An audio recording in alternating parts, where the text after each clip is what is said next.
Why is there so much tension between African Americans and African immigrants? The anger is real. Because you have folks that come over here with an ideology, not the same ideology as us. That's why there's tension.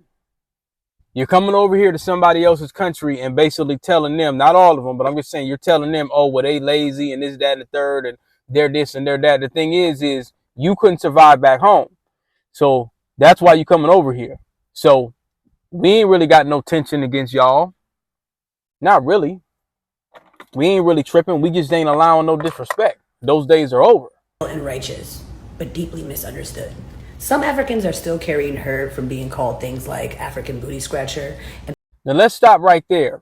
Everybody was a damn African booty scratcher, and everybody got roasted. So that's a cap. And this is another reason why black folks delineate and said, okay, you know what? Real Africans and all that, we with. But yeah, we gonna go do our own thing, and everybody got to do their own thing, because folks been doing that with us. This is it right here. It sounds like she's in good faith, but I just want to let y'all know this is the brick lady. She's the one where the Queen Accountability, shout out to that sister, where she filed all those charges against her, lying against black folks. She was scamming up here in Minnesota. She was scamming down there in Texas and stuff. So it sounds like it's really from a good place. She done went and got some kind of act right a little bit, because folks was getting on her ass. And surprisingly, she get a lot of support from the sisters down in Houston, Texas. So I hope she's coming from a real genuine place. She sounds like she could be, but she got a janky history. You remember, you were the brick lady. So this African booty scratcher thing, everybody gets roasted. If you come from a different country and, we had African immigrant friends, we get on their ass, just like everybody gets on us. If you had the Izod shirt, you know what I'm saying, and you ain't got the polo, you get roasted.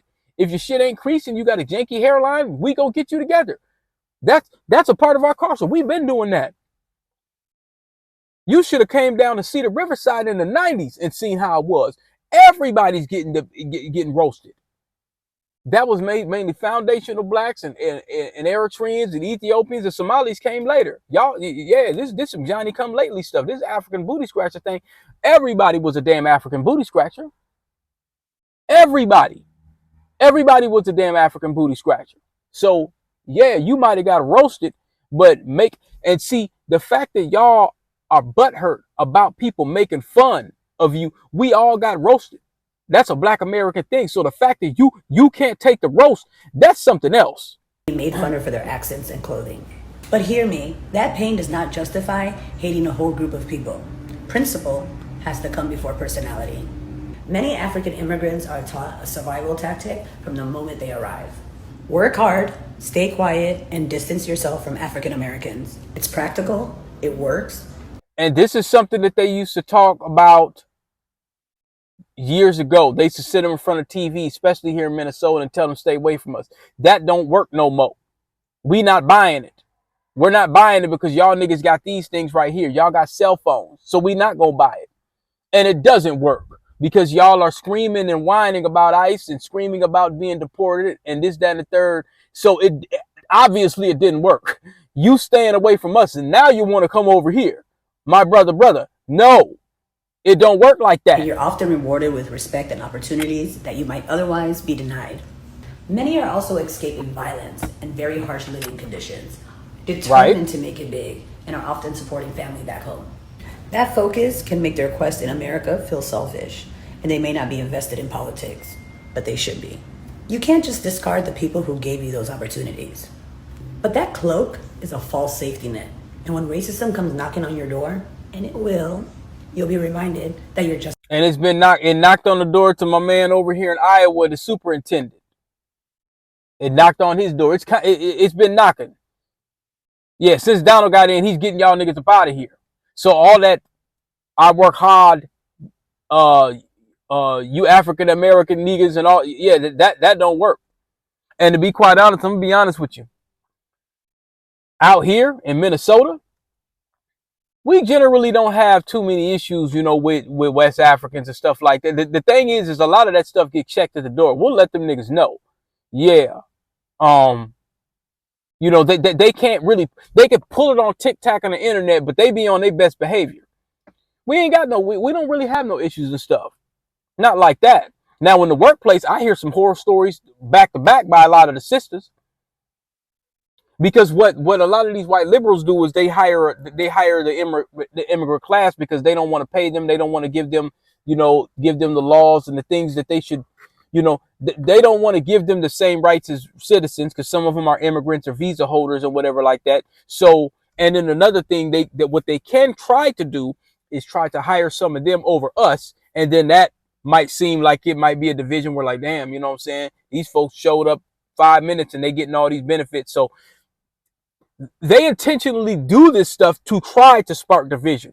But at the same time, yeah, we ain't not allowing none of them to say nothing about us. No, absolutely not.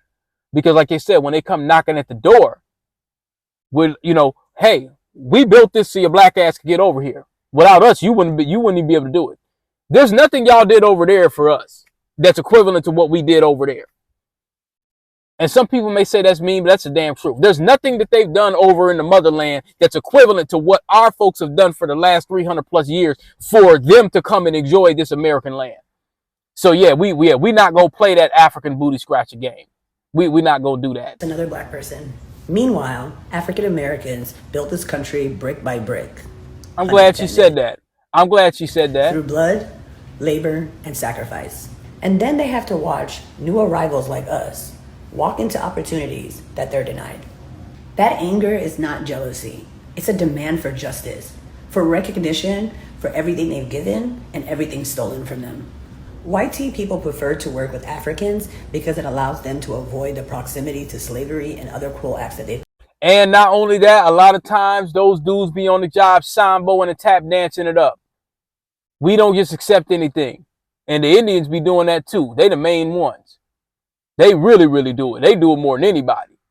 And they put the Indians in positions of power, just like they did my man Diddy getting 4 years, while you get a pedophile pastor getting 6 months. So she's talking on some points, but I want to remind y'all who this is. I want to remind y'all who this lady is. This lady is the brick lady. She done did all the scamming and flim-flamming. And as you can see, a lot of foundational sisters, a lot of sisters down there give her overwhelming support. They love her down in Houston. While having the cloak of diversity and inclusion.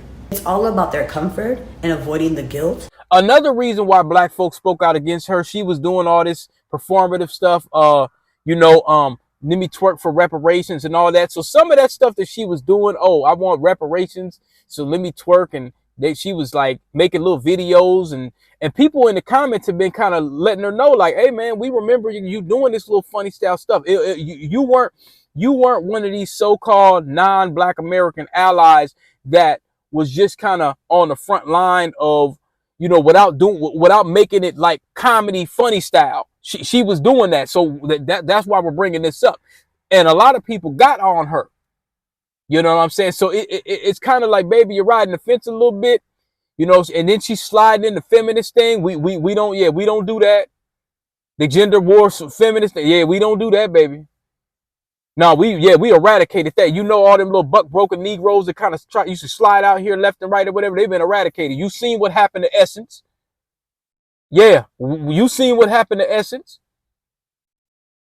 You see what's going on with the Root and all that? We get them niggas up out of here. Of facing African Americans. This is all an old playbook. Separating people, creating hierarchies, and spreading myths about who's better or more deserving. Here's the truth. Our struggles have always been connected. The courage and tactics of the civil rights movement didn't just change America. It helped inform and inspire decolonization in Africa. Absolutely. You damn right. She's right about that. So yeah, the Coca-Cola South Africa, we got that shut down. See, here's the thing. The idea of what Pan-Africanism is supposed to be, shout out to Dr. Umar. Yeah, we should be able to go anywhere. You see what I'm saying? We should be able to go kind of anywhere and stuff like that. And see, you could kind of tell by the stuff that she's done, she doesn't have a black man in leadership. The twerking and the left and the right and all tattoos, that tells you everything you need to know. But see, she's trying to ride the pro-black feminist thing. That don't work. Feminism don't even need a place in black society, to be quite honest. It really don't. It really don't. It ain't helped. See, feminism, single mother homes, all of that. Yeah, that's got niggas in Angola and life sentences. You look at most of the niggas in jail, man, it's single mother homes, right? On top of a white supremacist system that targets these homes and locks the black man up and this, that, and, you know what I'm saying? So we don't want to hear your minority group fight the world's most powerful country gave African nations the courage to rise and claim independence. Whiteness doesn't even tell their own children the history. Well, and she's right about that to a certain degree when they try to strip the history. Because, see, we should be able to learn about everybody's history. It shouldn't just be white history, black history. It's been overwhelmingly white. That's why they want to strip the black out, because they're like, okay, if I can't say that I did something to you, I don't owe you. So when their kids ask, hey, well, you know, what about the alligator bait? Oh, we don't know anything about that. And know their great grandfather was throwing niggas in the pond for alligators. So yeah, they'll tell them that we don't speak on that. You see what I'm saying? So they could get a warped mind, a warped outlook on, well, all right, well, these people ain't got no claim. And then 5 minutes later, you got a Charlie Kirk up here talking about, well, they can't fly no plane. And we gonna get on that in a moment. They ban books just to keep these systems alive. They're certainly not gonna tell us the truth. So it's on us to read, to see these systems clearly, and to love each other enough to break them. Because nobody wins when the family feuds. Excuse me, thank you. Okay. But yeah, I'm just letting y'all know. I'm just letting y'all know, man. You know, she's been. I'm gonna pull them receipts out. I'm gonna throw that in the video.